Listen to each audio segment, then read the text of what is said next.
Buenos días a todos. En esta presentación, básicamente, lo que quiero compartirles es la tercera parte del texto de Kurt Unger para recordar algunos conceptos centrales que él plantea y también para que veamos la evaluación estadística que hace precisamente de las empresas de diferentes tipos.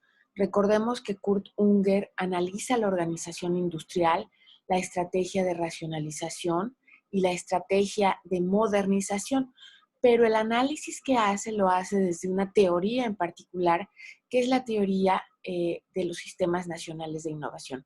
Esto es una teoría que busca explicar por qué en México los flujos de información, los flujos de capital financiero, los flujos de recursos humanos, los flujos de infraestructura y organizaciones necesarios para que haya innovación tecnológica, pues tienen muchos problemas. Y desde la perspectiva de Kurt Unger, bueno, pues lo que sucede es que, en primer lugar, dentro de lo que se conoce como economía industrial u organización industrial, bueno, pues no existen los encadenamientos necesarios entre las diferentes empresas que existen o entre los diferentes tipos de empresas. Y entonces quienes se llevan, digamos, la mayor parte del mercado, de la ganancia, pues son las empresas transnacionales y los grandes conglomerados mexicanos, mientras que las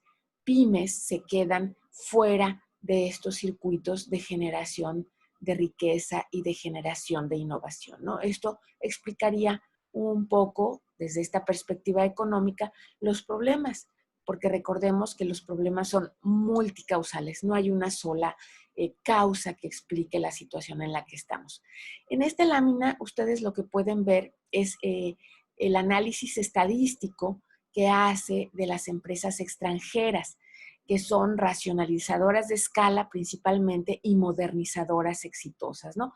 ¿Qué nos dice Kurt Unger? Pues básicamente que incrementan su productividad en un 41% y esto equivale pues a crecer a un 2.1% anual. Recuerden, por ejemplo, simplemente como parámetro, que los economistas especializados señalan que este año México va a decrecer a alrededor de menos 10%. Entonces, crecer a 2.1% anual no sería nada despreciable en este contexto. Señalan también que el valor agregado de estas empresas extranjeras es del 35% y en el trabajo el 26%, y que disminuyeron también en promedio su inversión fija en un 18%.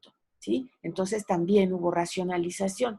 En ese sentido, señala que se puede decir en términos generales que estas empresas extranjeras, su valor agregado está asociado a la modernización.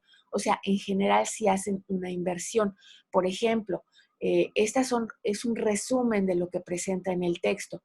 El 61% del valor agregado está asociado precisamente a modernización de plantas, capacitación de recursos humanos, apertura de nuevas plantas. El 47.2% de ese valor agregado se asocia precisamente a un incremento en la inversión y solamente el 27.9% es por la racionalización. Esto es por la desinversión, porque quitaron plantas, porque eficientaron procesos, etcétera, ¿no? En ese sentido, señala, fíjense, y aquí aparece el índice CR4 o lo que en términos teóricos se llama el mercado efectivamente competido. El grupo de empresas que moderniza está muy concentrada. Su CR4 es de 44.8%, pero su productividad crece de manera positiva en términos de la concentración. ¿Qué quiere decir esto? Pues que nuestro país, a mayor concentración, esto es que la riqueza esté en pocas empresas, que el mercado esté en pocas empresas, que sean monopolios u oligopolios, pues va a haber una mayor productividad, ¿no? Entonces acá, digamos, la ganancia no viene de tener un mercado efectivamente competido, sino precisamente de la concentración. Y esta concentración se explica también en buena medida y derivado del análisis que hace Kurt Unger, pues yo diría de las concesiones que hace el gobierno, ¿no? Y en este cuadro tienen precisamente lo que ocurre con las empresas extranjeras, tanto con las racionalizadoras como con las modernizadoras. Si ven en la primera columna del lado izquierdo, tienen los 4 tipos de los que plantea, de los que analiza Kurt Unger: las dominadas por el proveedor, las intensivas a escala, las basadas en ciencia y los oferentes especializados. Aquí ven ustedes su estrategia, aquí ven el gasto en investigación y desarrollo, las características que tienen, los sectores en los que están. Esto es muy importante. Vamos a analizar rápidamente un par de ellas. Les encargo que lo lean con cuidado. Es una síntesis de lo que plantea Kurt Unger. Si vemos, por ejemplo, las basadas en ciencia, vemos que la estrategia que siguieron básicamente fue de modernización global, y el gasto que hicieron en investigación y desarrollo pues fueron moderados, principalmente centrados en la casa matriz. ¿Qué quiere decir esto? Bueno, pues que si teníamos aquí una filial de Hewlett Packard, en realidad la investigación y desarrollo se gastaba en Estados Unidos y no en México. ¿Sí se fijan? Entonces, aquí en el país, la empresa Hewlett Packard, filial de la matriz de Estados Unidos, no hacía mucho gasto en este terreno, ¿no? Las oferentes especializadas sí hacían un mayor gasto en investigación y desarrollo, mientras que las intensivas a escala pues era muy modesto, ¿no? Las dominadas por el proveedor tenían el segundo lugar en gasto y apoyo de grupos terceros, sobre todo para adquirir maquinaria moderna. ¿Qué quiere decir esto? Bueno, que en realidad no hacen inversión en investigación y desarrollo, que la están comprando generalmente con proveedores internacionales, ¿no?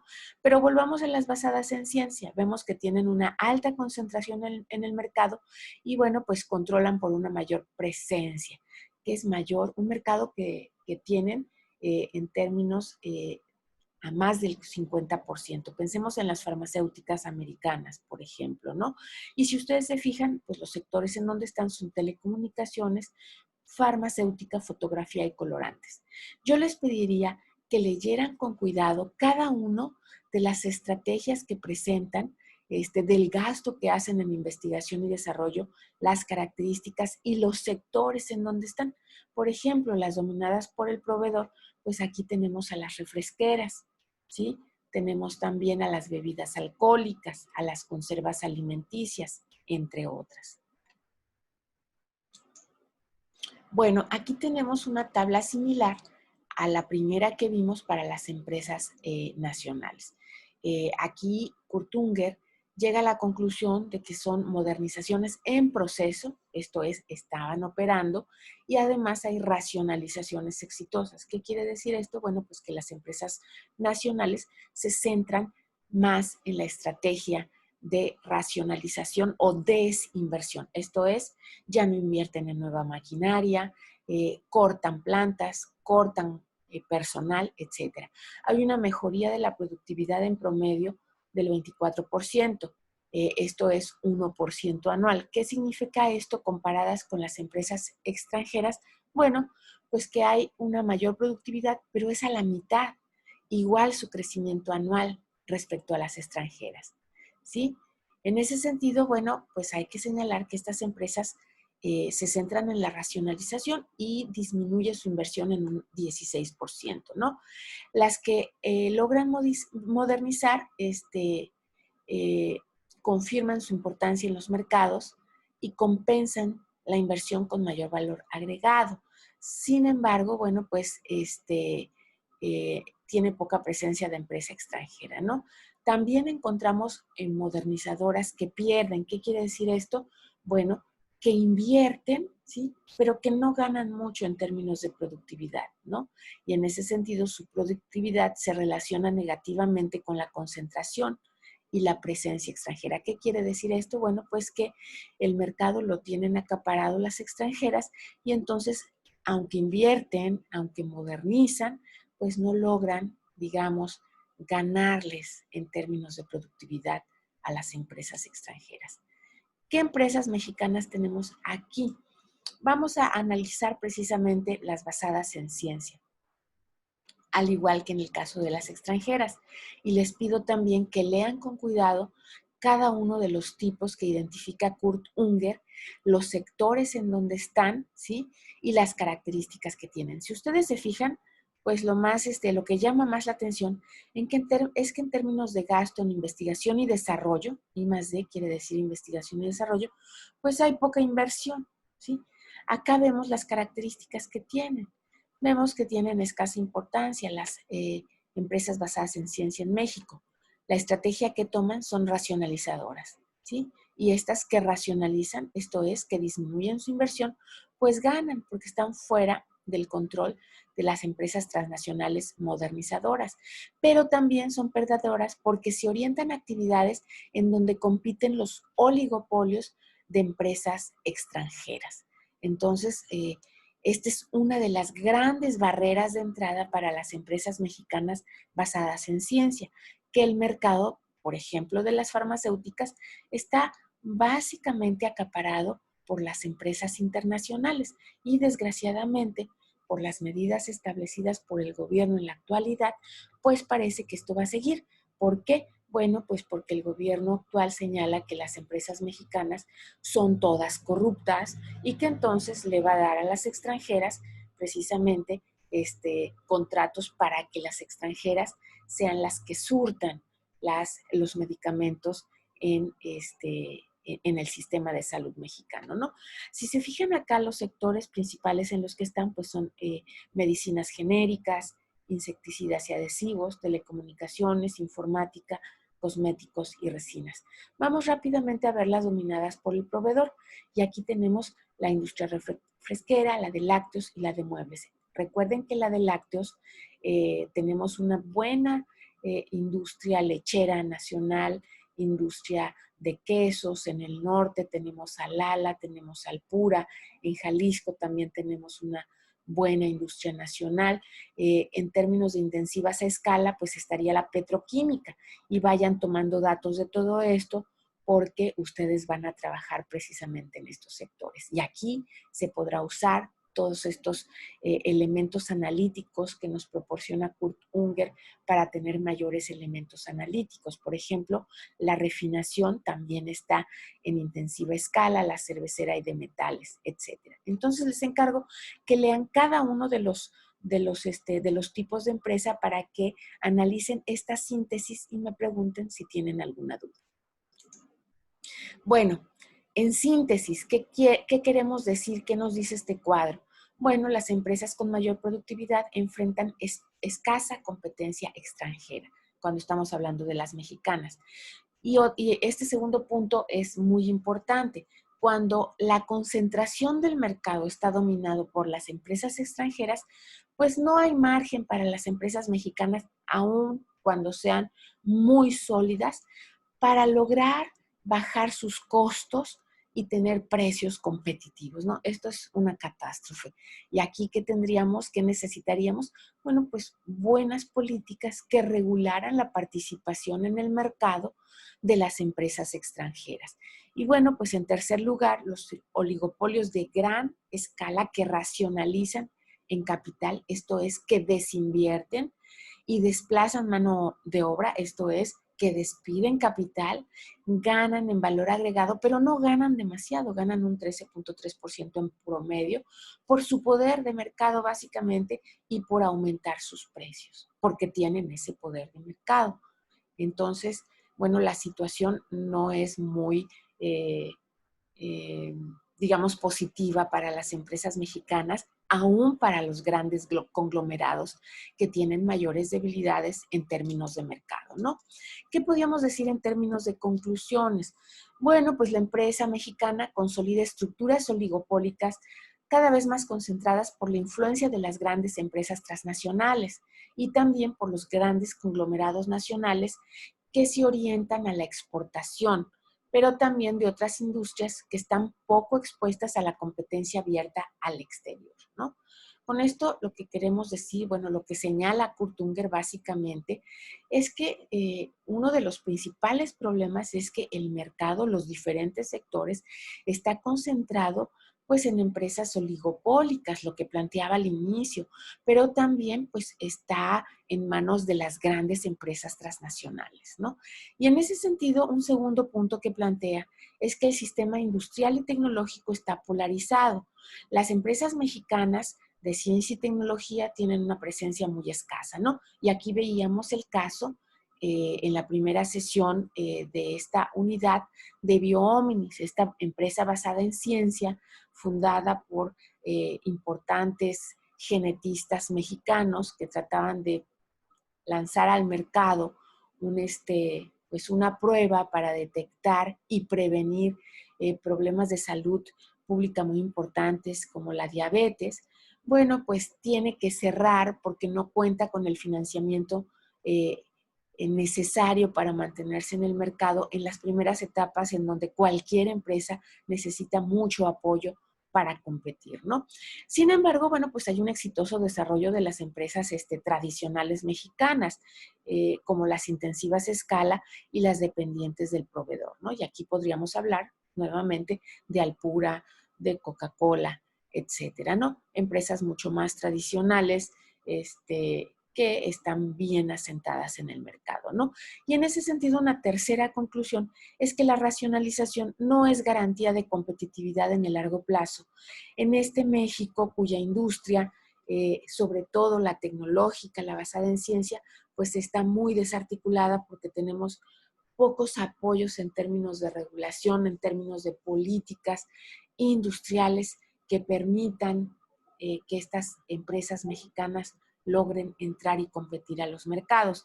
Y yo les diría, bueno, si esto pasa con las empresas basadas en ciencia, imagínense las micro y pequeñas empresas que compiten en sectores de mucho menor valor agregado, pues están en términos de subsistencia.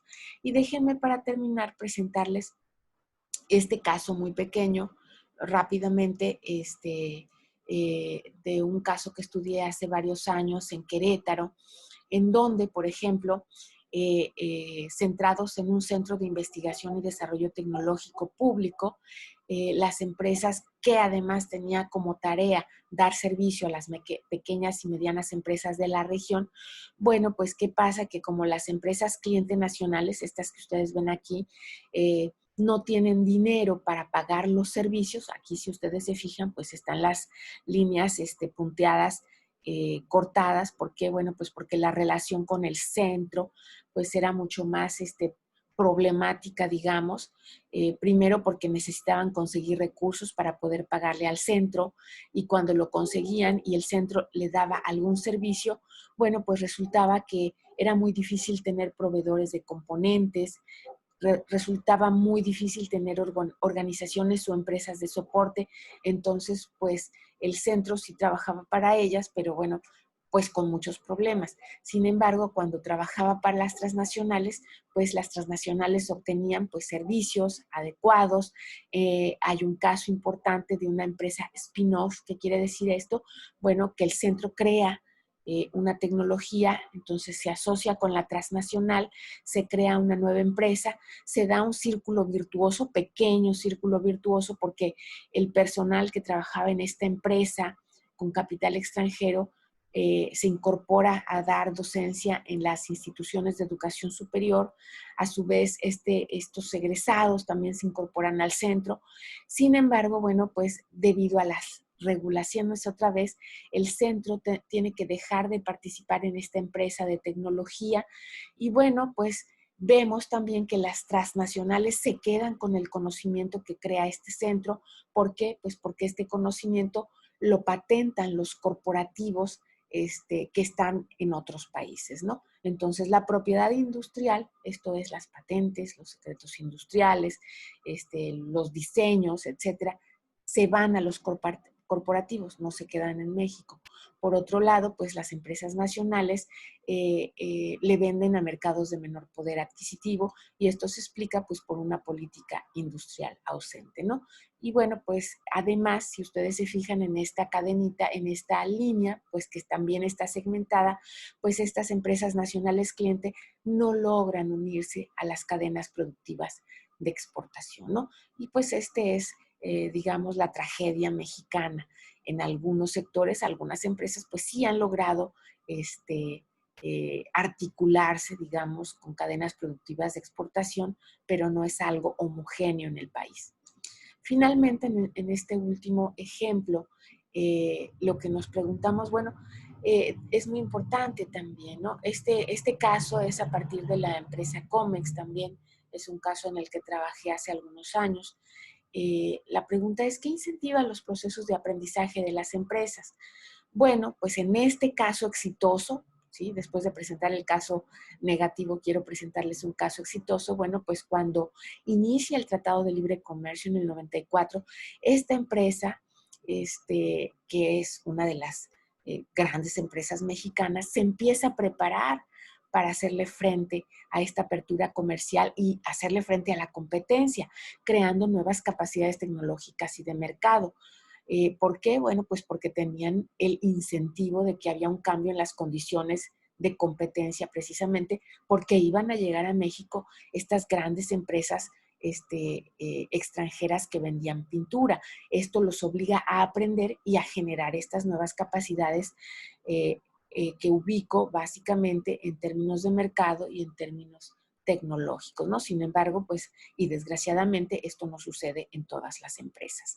En este cuadro pueden ver estos niveles de aprendizaje. Si ustedes ven de esta empresa, se da un aprendizaje a nivel técnico, a nivel organizacional y a nivel interorganizacional. Déjenme empezar por el interorganizacional. Este se da de manera colaborativa a través de alianzas estratégicas con competidores. ¿Para qué? Pues para intercambiar y producir este conocimiento, para tener asesoría de instituciones académicas de mayor prestigio, pero también para llegar a nuevos mercados, ¿no? A nivel organizacional, de manera colaborativa, pues se dan también nuevos procesos de investigación y desarrollo. Ellos crean nuevos productos, crean un centro, un laboratorio, un centro de investigaciones para generar nuevos productos, para eficientar sus productos, para crear su materia prima. Entonces, bueno, pues es un proceso muy interesante. Desgraciadamente, en México tenemos muy pocas empresas que tengan su propio centro de investigación. Ustedes investigaban el caso de Cruyfarma, sería otro ejemplo importante, ¿no? Y bueno, pues en términos de aprendizaje técnico tenemos la investigación que hacen para dominar áreas emergentes, por ejemplo, diseñar nuevos productos ecológicos, ¿no? Entonces, lean el cuadro con detenimiento, si tienen alguna duda me la preguntan. Y bueno, pues quería ponerles también un caso de una empresa que tuvo un destino positivo. Y bueno, pues con esto yo terminaría el repaso de Kurt Unger. Ustedes ya lo leyeron, por favor, estaría pendiente de sus preguntas, de sus comentarios. Recordemos que México sigue teniendo estos problemas en el ámbito de las empresas basadas en ciencia, en el ámbito de las empresas que sean oferentes especializados. Y bueno, les he subido también el texto de Eric Vance, que es muy interesante precisamente para discutir esta cuestión. Muchas gracias.